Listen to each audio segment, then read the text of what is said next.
প্রিয় বন্ধুগণ, তিন ধরনের পিতামাতা জান্নাতে যেতে পারবে না। নাম্বার এক, ওই সকল পিতামাতা যারা সন্তানদেরকে দিন শিক্ষা দেয় না, দিনের পথে পরিচালিত করে না, ওই সকল পিতামাতা জাহান্নামে চলে যাবে।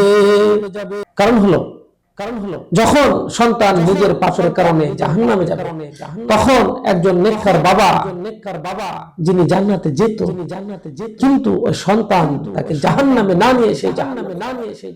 এই জন্য সন্তানদেরকে দিন শিক্ষা দিতে হবে।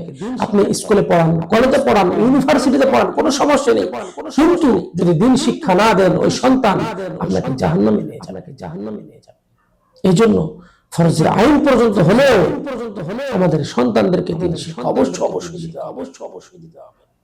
নাম্বার দুই, ওই সকল পিতামাতা জান্নাতের ঘ্রাণও পাবে না যে সকল পিতামাতা হারাম ইনকাম করে সন্তানদেরকে লালন পালন করে, সুদ খায়, ঘুষ খায় এবং যত প্রকারের হারাম ইনকাম আছে, হারাম ইনকাম করে কি করে সন্তানদেরকে লালন পালন করে।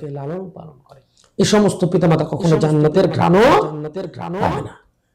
আল্লাহ রাসূল হাদিসের মধ্যে বলেছেন, লা ইয়াদখুলুল জান্নাহ, জান্নাতে প্রবেশ করবে না জাসাদুন, ওই শরীর গুযিয়া বিল হারাম, যে শরীর হারাম খাদ্য করে।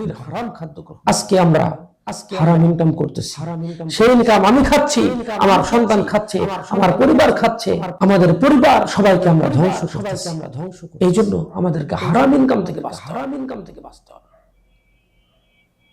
নাম্বার তিন, ওই সকল পিতামাতা জান্নাতের সুঘ্রাণও পাবে না যে সকল পিতামাতা সন্তানদের মধ্যে বৈষম্য সৃষ্টি করে দেয়। ভাই বিজনেস করে, খুব ভালো আছে, সুখে আছে, আলহামদুলিল্লাহ, কিন্তু কিছু স্বার্থের কারণে সন্তানদের মধ্যে বৈষম্য সৃষ্টি করে দেয়। ভাই দ্বন্দ্ব সৃষ্টি হয়ে যায়, ভাইয়ের মধ্যে যে একটা সুসম্পর্ক ছিল ছিন্ন ভিন্ন হয়ে যায়, শুধুমাত্র পিতামাতার কুবুদ্ধির কারণে, পিতামাতার কুচক্রের কারণে, পিতামাতার সামান্য কিছু কুপরামর্শ দেওয়ার কারণে। তাই আসুন আমরা আল্লাহ রাব্বুল আলামিনের বিধানগুলো বুঝি, জানি এবং আল্লাহ রাব্বুল আলামিনের পথে আমরা পরিচালিত হই, যাতে করে ছোট্টখাটো কোনো বিষয়ের কারণে আমরা জাহান্নামে না হয়ে যাই।